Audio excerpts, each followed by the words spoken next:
Hej og velkommen til 24 timers nyheder fra TVZ.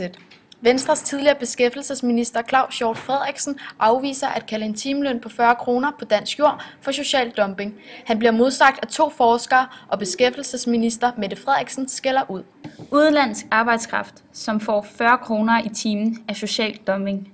40 kroner i timen for udenlandsk arbejdskraft er ikke social dumping, medmindre virksomheden har tegnet en overenskomst med en fagforening.